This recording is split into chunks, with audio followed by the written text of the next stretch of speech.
L'objet de cette session va être de répondre à cette question. Que pouvons-nous faire face à la programmation parallèle? Je ne sais pas si vous avez d'expérience en multithreading, mais souvent les souvenirs sont un peu difficiles parce que la mise au point des programmes, la manière de coder rend la mise au point d'un programme, la création du programme particulièrement compliquée. La session va être découpée de manière très simple. D'abord, on va rappeler les motivations, on va parler de modélisation, on va faire une étude de cas et on va conclure. Il y a quelques années, dans les années 2004, les fondeurs, donc les constructeurs de processeurs, ont réalisé que leur stratégie d'évolution de puissance des processeurs ne pouvait plus continuer telle qu'ils l'avaient imaginé au départ. Vous vous souvenez, chaque nouvelle version de processeur élevait en Hertz sa puissance. Le problème, c'est que cette stratégie s'est trouvée face à un problème de chaleur et qu'à l'époque, Intel a projeté son architecture Pentium 4 jusqu'en 2015 et il obtenait la chaleur équivalente à la surface du Soleil. Donc bien évidemment, il ne pouvait plus continuer sur ce trend et c'est de là qu'est née l'idée de faire des processeurs multicœurs, de manière à répartir la puissance en plus petites unités. Donc ça permettait de ne plus avoir cette contrainte de chaleur. Après, il a fallu que les systèmes d'exploitation, qui sont les premiers clients des processeurs, s'adaptent. Donc à peu près tous les systèmes d'exploitation se sont adaptés pour gérer plein de cœurs. Donc là, de ce point de vue-là, on n'a pas vraiment de soucis. Par contre, côté développeur, on a noté tout de suite, du moins un architecte de chez Microsoft a fait un article dans une revue américaine qui s'appelle Dr. Dobbs, « The free lunch is over ». Alors ça veut dire quoi, ça? Ça veut dire que, contrairement à avant, quand on achetait une nouvelle machine, tous les programmes installés sur cette machine allaient plus vite que la version précédente. Avec cette nouvelle architecture multicœur, ce n'est plus le cas. Et il est naturel de penser qu'il n'y a plus de repas gratuits, c'est-à-dire que le développeur est obligé maintenant de faire un effort de programmation pour retrouver de la puissance sur sa machine. Et tout le problème est là depuis quelques années. Il y a beaucoup d'applications qui ne sont pas pensées multithread, et du coup, quand il y a une nouvelle machine qui apparaît, il n'y a pas forcément d'accélération pour cet applicatif. Alors, qu'est-ce qu'on peut faire pour retrouver le free lunch? La première des choses, il faut utiliser les dernières offres du marché. C'est-à-dire qu'il faut prendre la dernière version de Java, la dernière version de C++, la dernière version de .NET, et là, vous allez trouver de l'outillage qui va vous permettre de programmer parallèle plus facilement. Ça, c'est la première des choses. Le deuxième élément, c'est d'utiliser de la modélisation et des design patterns parallèles. Alors vous allez me dire, mais moi je ne les connais pas. C'est le but de cette session. Je vais vous présenter les design parallèles, les design patterns parallèles. Et en fait, ces design patterns parallèles, ils sont assez anciens. Alors c'est pas parce qu'avant on avait déjà du multicore partout, c'est pas vrai. Par contre, on avait des architectures distribuées avec des serveurs sur lesquels on distribuait le calcul. Or, il se trouve que ces patterns s'appliquent parfaitement à la parallélisation multicore. Donc, on peut parfaitement les utiliser. Les secteurs concernés sont des secteurs, on va dire, un peu classiques. Donc, les systèmes d'exploitation, bien évidemment, eux, sont concernés quand il y a de plus en plus de corps sur une machine. Les éditeurs de SGBD, les jeux, la finance, les secteurs R&D, mais bien évidemment l'aérospatiale, l'avionique, l'automobile, etc. Il y a plein de secteurs aujourd'hui qui utilisent déjà les technologies parallèles pour des besoins de gain de temps. Alors demain, on a parlé beaucoup de big data. C'est vrai qu'on est face à des océans de données. Alors, les technologies qui traitent les données ne sont pas forcément celles du parallélisme, mais on a parfois aussi besoin d'utiliser des technologies parallèles pour faire de l'encodage vidéo, pour faire des traitements qui sont reliés à cette montée en puissance des données. La grande question, c'est comment penser parallèle. Alors, penser parallèle, ça paraît un petit peu abstrait. En fait, l'idée, c'est de structurer sa manière de penser pour déterminer assez rapidement des opportunités de parallélisme. Par exemple, si je prends un exemple très simple, les pâtes à la tomate. Alors, ça n'a rien à voir avec le développement logiciel, mais on peut y trouver quand même un rapport vis-à-vis de la modélisation parallèle. Au départ, vous avez du basilic qu'il faut hacher, il faut découper les tomates, il faut faire bouillir de l'eau, il faut piler l'ail. Donc ça, c'est des tâches qui sont assez parallélisables. Et puis après, on va mélanger les éléments, on va faire cuire les pâtes, et ainsi de suite. Et on voit qu'on trace un graphe qui détermine des branches qui peuvent être parallèles, d'autres pas, parce que fonctionnellement, ça n'a pas de sens de tout mettre en parallèle, et qu'à la fin, on va relier les deux branches pour servir le plat.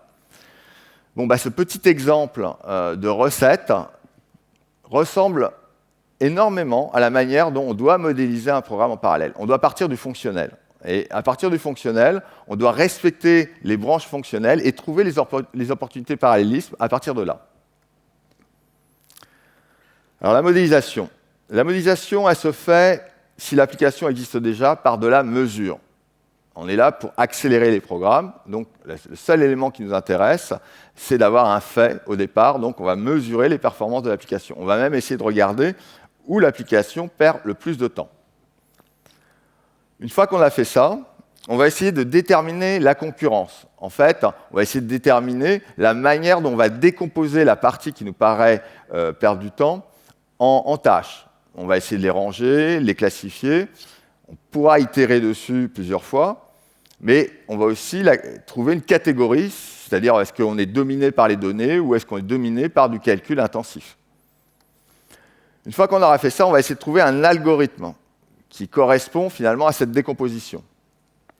La même chose, cet algorithme va être inspiré par l'étape précédente et on va à ce moment-là essayer de trouver quelque chose qui correspond au mieux à la décomposition précédente. Pareil, on peut itérer, ça n'a pas forcément il n'y a pas forcément de problème d'itérer.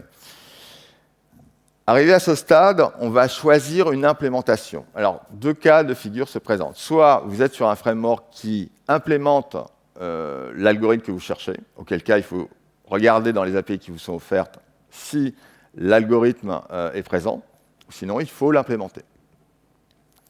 Et enfin, à nouveau la mesure, voir combien on a gagné.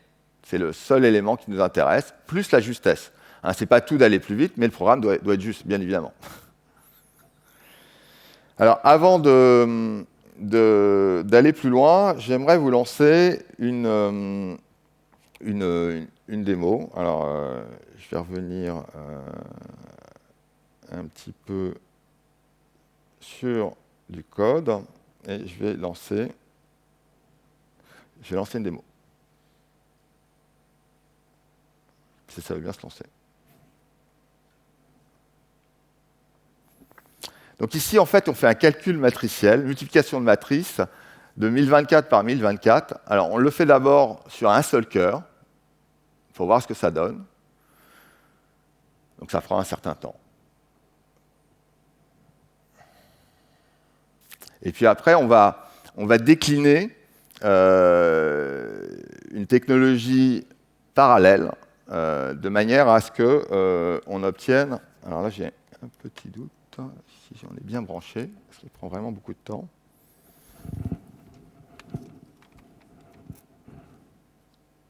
C'est bon, ouais. Non, mais ça prouve qu'il n'est pas branché. Donc, il n'y a pas d'alim. En fait, pourquoi je dis ça? Parce que je connais les temps d'exécution du programme, c'est 9 secondes, et là, il en a mis 34. Donc, ça veut dire que mon processeur, on en a évoqué tout à l'heure dans la session précédente, le côté adaptatif du hardware, quand il est sur la batterie, la puissance de la machine baisse énormément. Donc, les performances attendues ne sont pas celles enfin, j'attendais des performances meilleures. Donc voilà, globalement, on a fait un traitement sur un seul cœur, ça a mis 34 secondes. Après, on l'a fait sur du multicore, ça a mis 9 secondes. Et après, on a utilisé une technologie GPU. Pour le même résultat, ça a mis 147 millisecondes. Donc, tout ça pour vous dire que quand vous êtes face à un problème de parallélisme, l'itération est importante. Ce n'est pas parce que le premier résultat semble satisfaisant qu'il faut s'arrêter. Il faut toujours réfléchir si on est satisfait, est-ce qu'il est possible de faire un petit peu mieux.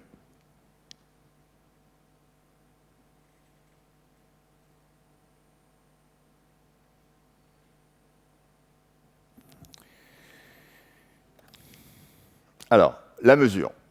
Donc là, dans la première version, c'était une version simple core. Donc là, les mesures ont été faites sur une machine qui était sur du courant, donc ça prenait normalement 9 secondes. Après, j'ai mis l'image d'une analyse de consommation des cœurs. Donc à la verticale, vous avez le nombre de cœurs disponibles sur la machine, et à l'horizontale, vous avez le temps. Voilà. Donc c'est une première analyse. Alors bien sûr, il faut aussi d'autres analyses qui vont nous montrer quelle partie du code prend du temps. Mais voilà, globalement, l'idée est de mesurer, d'observer qu'est-ce qui prend du temps. Là, c'est la version multicore. On voit que sur les 8 corps proposés, ils ont quand même été pas mal utilisés, donc on est plutôt bien.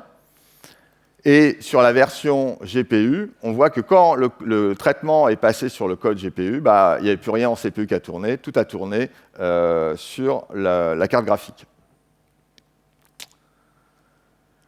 Alors, déterminer la concurrence. Déterminer la concurrence, il faut repenser à la recette de pâte à la tomate. Donc, il faut revenir au fonctionnel. On ne peut pas faire du parallélisme sans considérer le fonctionnel.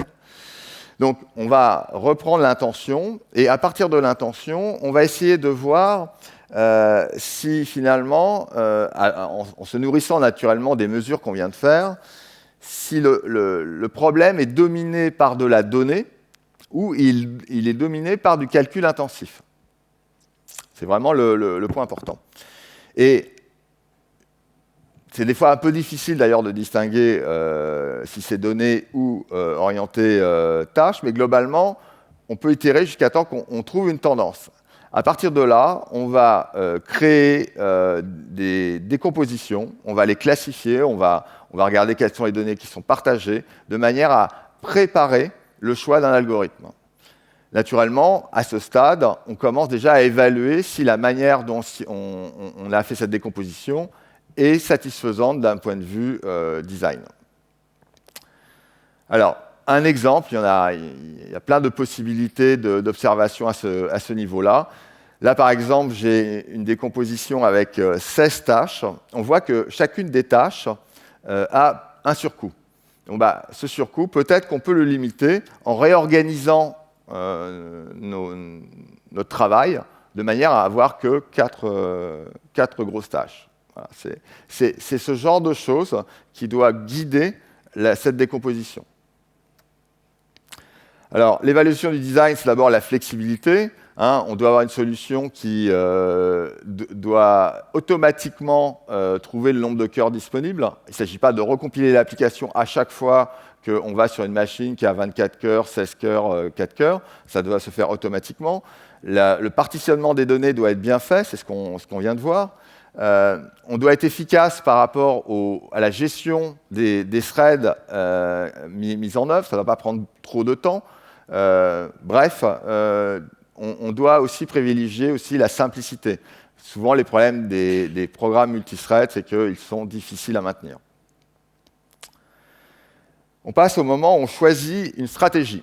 Donc la stratégie, je vous l'ai dit, elle était soit donnée, soit tâche, mais à ce moment-là, on a une troisième catégorie qui s'appelle flux de données.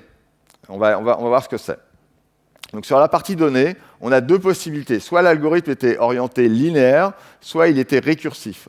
Donc le nom du pattern, quand il est linéaire, c'est une décomposition géométrique, ou sinon une décomposition récursive. Ces noms-là, c'est les noms des patterns réels, traduits en français, mais qui sont utilisés dans le contexte du parallélisme. Au niveau des tâches, c'est la même chose. Soit le programme est orienté récursif, soit il ne l'est pas. Et donc, s'il ne l'est pas, c'est du parallélisme de tâches ou de l'algorithme divisé pour régner, mais parallélisé. Et pour le flux de données, soit l'idée c'est un flux de données régulier qu'on appelle pipeline, soit au contraire, ce n'est pas un flux de données régulier et c'est de la coordination d'événements. Donc on va voir ce que c'est tout à l'heure. Algorithme de données. Donc vous avez des données, il s'agit de les traiter plus rapidement. Donc ça peut être des images, ça peut être ce qu'on veut. On va mettre en place une décomposition géométrique et on va rassembler des sets de données pour avoir une charge de travail suffisante pour occuper le processeur. Ce serait ridicule de lui donner un petit morceau, ce serait pas suffisant. Donc le challenge ici, c'est de savoir si les morceaux sont de bonne taille, trop grands, une sous-utilisation, trop petit, une surconsommation. Donc c'est vraiment les éléments qui doivent être pris en compte. Il y a un autre point que je n'aurai pas le temps de détailler, c'est le fault sharing. En fait, les données qui sont projetées en mémoire sont en fait dans des lignes de cache au niveau des processeurs. Et les éléments sont copiés de la RAM vers le cache. Si les données sont partagées entre plusieurs threads dans la même ligne de cache, on va avoir un phénomène de va-et-vient entre la RAM et les caches qui peut ralentir le programme. Donc, il faut être vigilant là-dessus.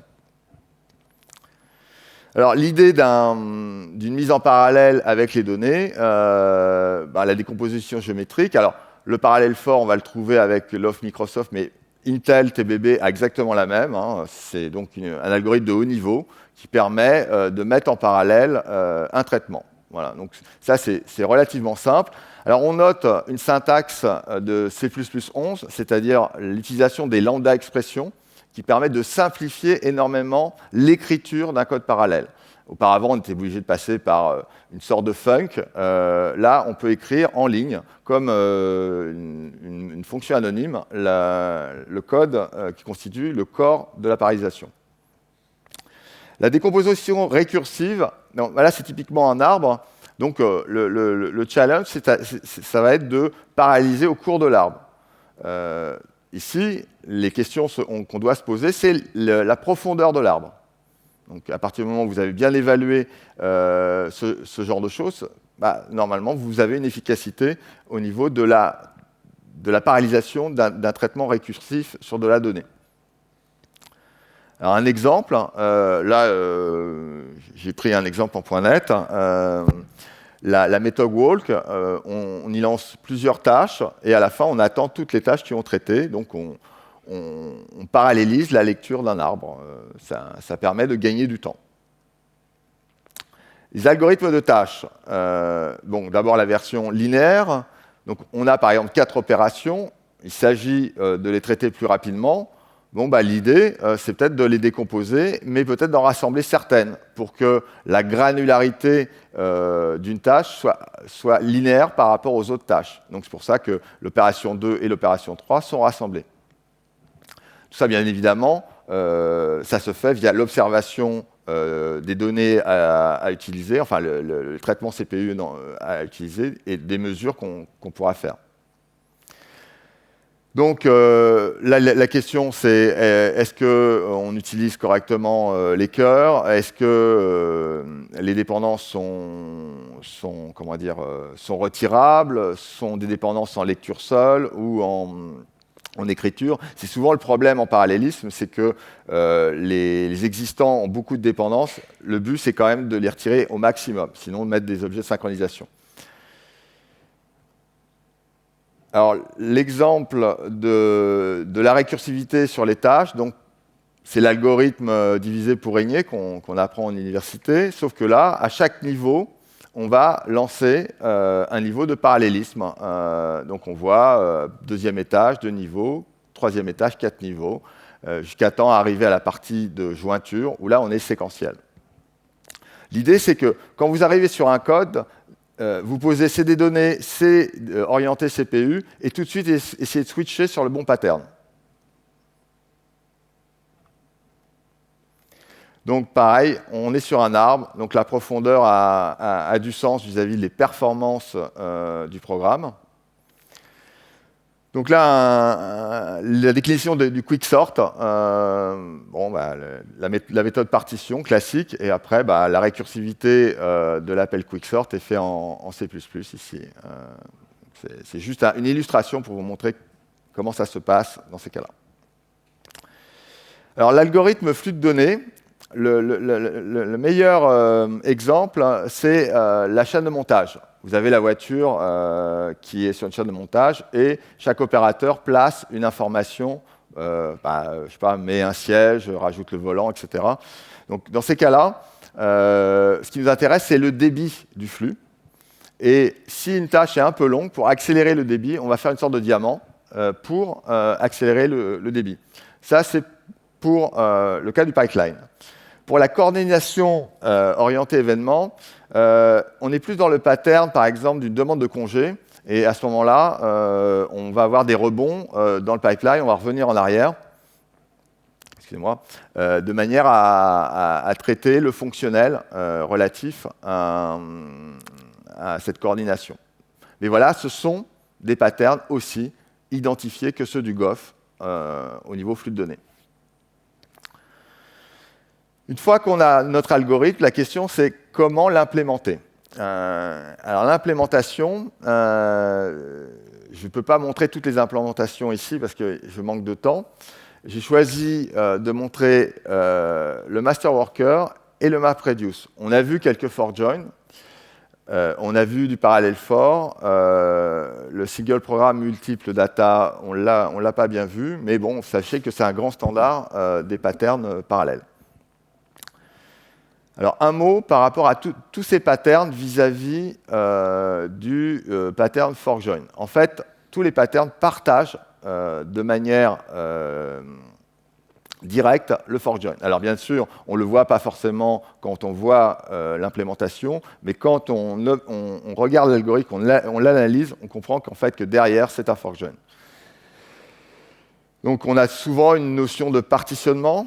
Ensuite, on a une partie exécution en parallèle, et puis après, on a soit une attente, soit une fusion, qui nous permet de dire que c'est une sorte de for join.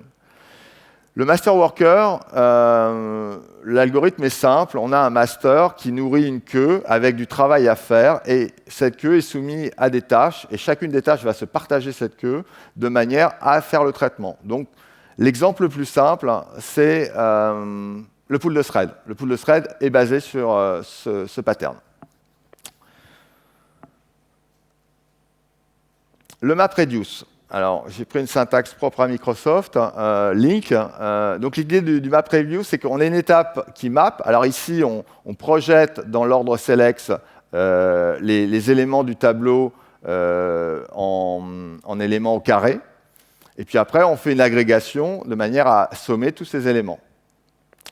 Si on veut le traiter en parallèle, bon, le traitement en parallèle signifie qu'on a un délai. Dans le premier exemple, on n'en a pas, donc c'est inutile. Mais si par exemple, on a énormément de données, on peut rajouter un as parallèle, parce que dans la projection, on a une méthode compute qui est lourde, et on obtiendra le même résultat dans un temps beaucoup plus réduit. Alors peut-être que si je vous parle de MapReduce, vous pensez peut-être au Big Data et à Hadoop. Alors, quel est le rapport entre le MapReduce en parallèle et le MapReduce qu'on entend autour de Hadoop ou de Google? Donc, Google a une définition. Il dit que le MapReduce est conçu pour simplifier les traitements sur d'immenses volumes de données de manière fiable. Ça, c'est la définition Google. L'idée, c'est de faire de l'analytique, de la BI, et techniquement, ça ressemble quand même à du data flow. L'implémentation, c'est une implémentation Apache qui implémente le texte de Google, et on obtient à ce moment-là une architecture clusterisée avec des particularités. Le scheduler est externe, les données sont immenses, donc ce sont les calculs qui vont vers les données, on ne les déplace pas. Et le tout doit être muni d'un système de reprise sur erreur, de fiabilité, de manière à ce qu'on n'ait jamais de choses manquantes à la fin d'un résultat. Le MapReduce au sens Google et le MapReduce que je viens d'expliquer ont des points communs d'un point de vue algorithme, mais on n'a aucun rapport d'un point de vue implémentation. Dans un cas, on est sur des clusters, sur un système de fichiers particulier. Dans l'autre, on est sur du parallélisme in memory, donc en mémoire. Et on n'est pas du tout sur le même volume de données. Voilà. Donc, je tenais à faire l'illustration des deux cas pour éviter les mélanges. Alors, si on essaie de remapper tout ce qu'on vient de dire sur les algorithmes et l'orientation. Donc, le master worker, c'est de l'orienter tâche. Ça, c'est clair. Le MapReduce, c'est orienté données. Bon, les autres, on ne les a pas bien vus, mais le forkjoin, il est polyvalent. Il peut faire soit de la donnée, soit des tâches, ce qui est justement assez générique. Le SPMD, bon, malheureusement, je n'ai pas eu le temps de le montrer, il est orienté données. La boucle parallèle, vous l'avez vu à un moment, c'est aussi orienté données. On va passer à une petite étude de cas des programmes que j'ai lancés tout à l'heure. Donc, en fait, c'est une multiplication matricielle. En gros, hein, la définition, c'est que pour deux matrices A multipliées par B donne C. Chaque ligne de A est multipliée par toutes les colonnes de B. Chaque multiplication est sommée dans une variable temporaire. Et après avoir multiplié tous les éléments de la ligne avec tous les éléments de la colonne courante. À la fin, le résultat temporaire est placé dans la cellule correspondante de la matrice C. Donc c'est assez simple. Si je vous montre le code C, enfin C++, bon, bah c'est relativement... si on regarde bien, ça fait bien ce que fait la définition. Si j'utilise justement, comme je le disais au début, un framework moderne avec un parallèle fort, la transformation est quasiment invisible. J'ai rajouté le parallèle fort, je bénéficie de la syntaxe C++11, c'est-à-dire des lambda expressions. Mon code n'a pas souffert de nombreuses lignes nécessaires pour faire du parallèle. Donc, quelque part, j'obtiens un code très maintenable. La question, c'est si je veux aller plus loin.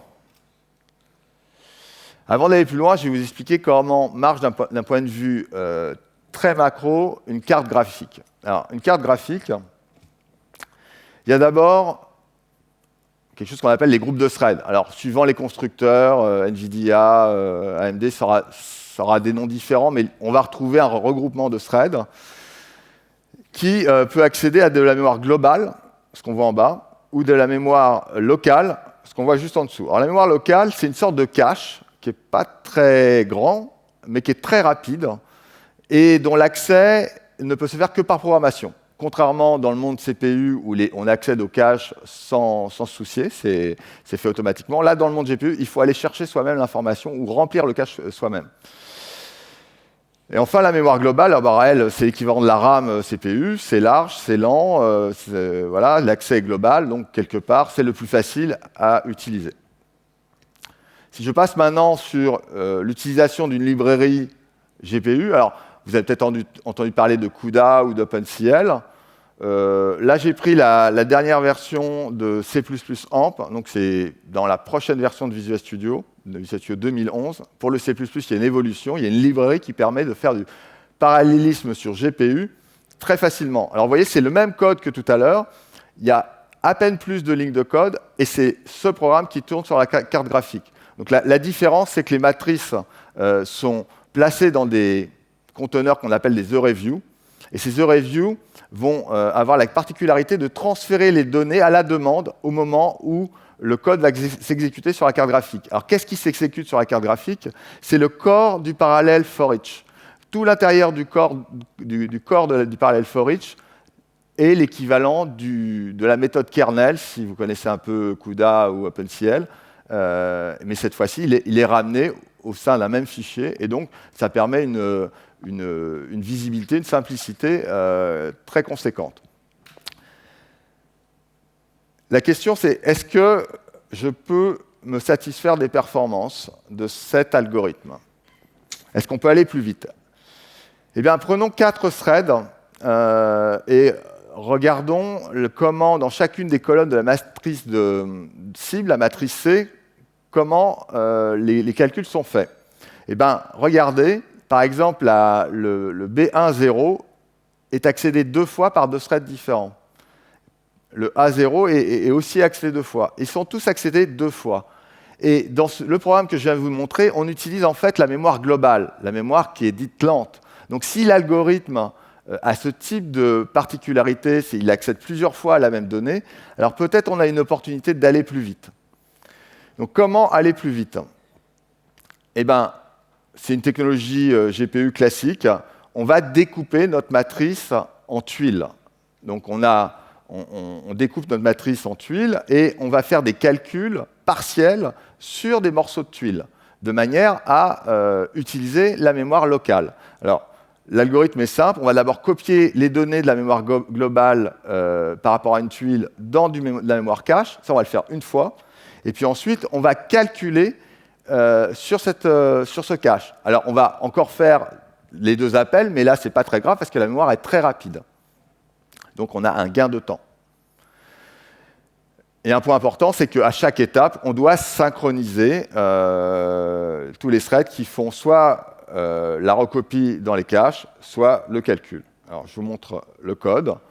La première phase est là, c'est la recopie. Le mot-clé tile static signifie que c'est de la mémoire locale, donc le cache. On crée donc des tuiles pour les matrices A et B, donc des sous-ensembles, et on remplit depuis la mémoire globale dans cette mémoire locale. On voit qu'on a une instruction de barrière qui permet d'attendre tous les threads GPU, et puis ensuite, on fait le calcul de la même manière, et on va réitérer pour faire toutes les tuiles de manière à obtenir exactement le même résultat. Donc on a un code un peu plus compliqué, mais on devrait constater quand même des performances meilleures. Alors, je vais revenir sur l'applicatif. En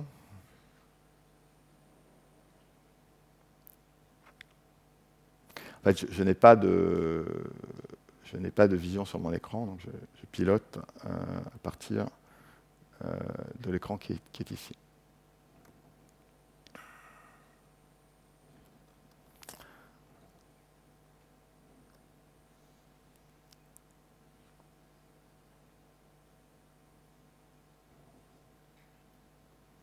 Donc, on recalcule sur le single core. Ça prend un certain temps. Donc, cette phase d'évaluation de votre programme, c'est quelque chose que vous devez faire systématiquement. On est tout le temps en train de mesurer. C'est le seul élément qui compte, c'est d'aller plus vite.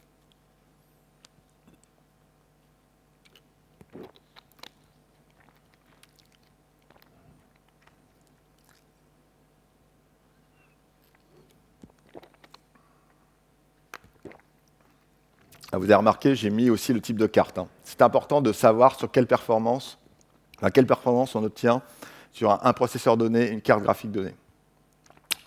Donc voilà, là on a utilisé tout ce que je vous ai montré, c'est-à-dire la partie séquentielle, la partie parallèle fort sur du multicore, la partie GPU sans optimisation, la partie GPU avec optimisation. Donc 47 millisecondes contre 34 secondes dans la version séquentielle. Donc il n'y a pas photo. Il faut parfois réfléchir un petit peu pour obtenir vraiment beaucoup plus de performance.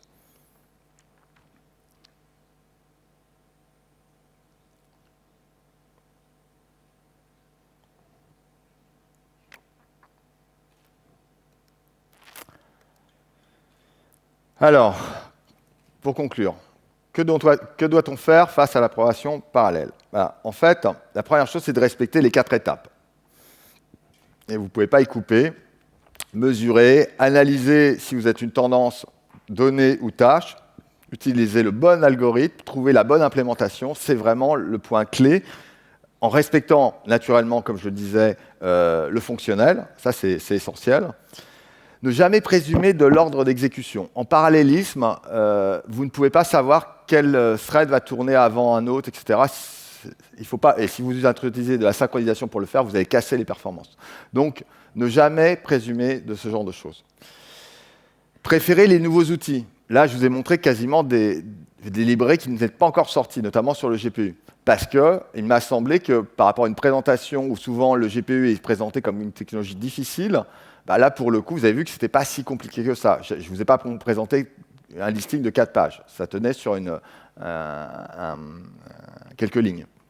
Donc, c'est important quand vous êtes face à un nouveau développement ou que vous voulez utiliser une technologie parallèle, de réfléchir si vous ne pouvez pas upgrader votre code vers les toutes dernières versions pour justement profiter d'un outillage et de framework qui facilite la mise en parallèle. C'est très très important. Si vous partez sur de la programmation parallèle en utilisant les technologies comme le multithread classique, vous êtes tombé sur un corner, c'est quasiment sûr. Donc ne pas négliger les outillages. Il y a de nombreux outils aujourd'hui.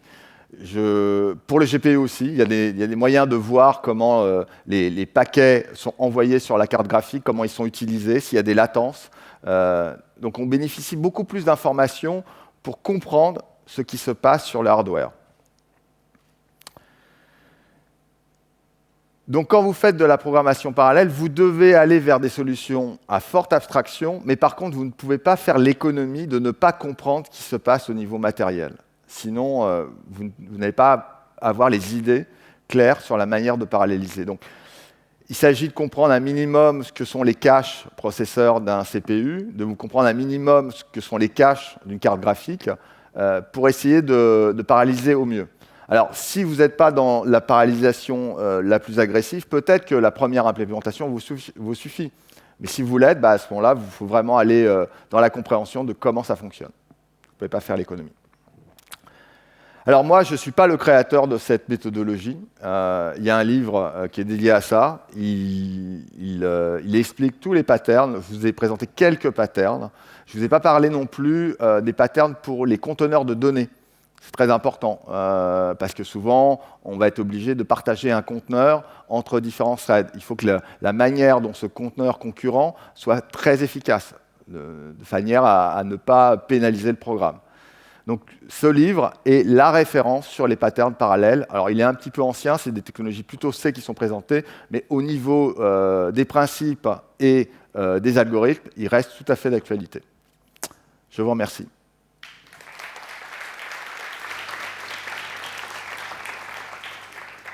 On aura le temps pour une question. Alors, la programmation orientée acteur et de AK. Bon. La programmation acteur, on la connaît principalement avec Erlang. La programmation acteur, elle rentre un petit peu dans la catégorie flux de données.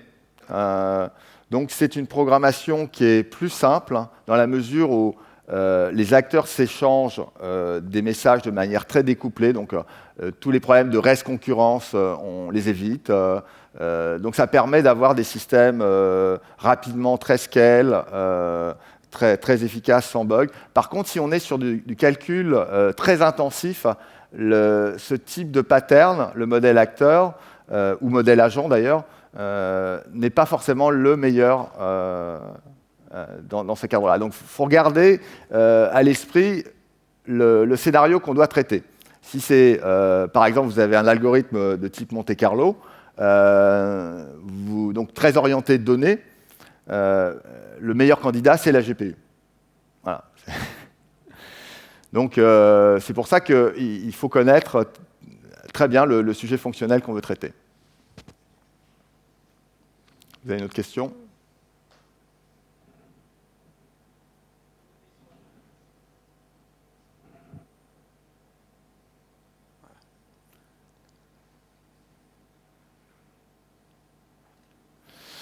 Alors, c'est effectivement un point à regarder. Est-ce qu'avec les langages virtualisés comme Java, ou enfin Scala utilise le même moteur d'exécution que Java ou en .NET, est-ce qu'il est bon de faire du CPU, enfin du multicore ou du GPU? Ça dépend de votre exigence de performance. Il ne faut pas rêver. Un langage managé, à un moment donné, il va reswitcher en mode natif pour attaquer les threads natifs. Ça, c'est sûr. Et si vous êtes sur un programme massivement parallèle, il faut mesurer le coût que vous impose le langage managé.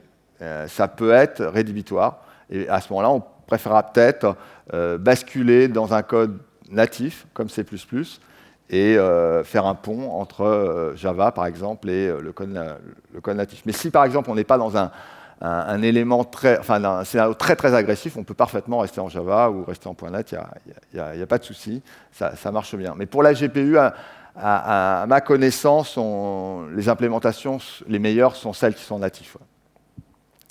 Il n'y a pas de doute. Alors, des fois, les gens confondent aussi asynchronisme et parallélisme. Asynchronisme, c'est le but de rendre la main à quelque chose qui veut avoir de la disponibilité comme un écran ou un service. Ce n'est pas du tout la même chose. Hein. Ça ne rentre pas dans les patterns parallèles. C'est autre chose. Donc, il ne faut pas mélanger les deux. Dernière question.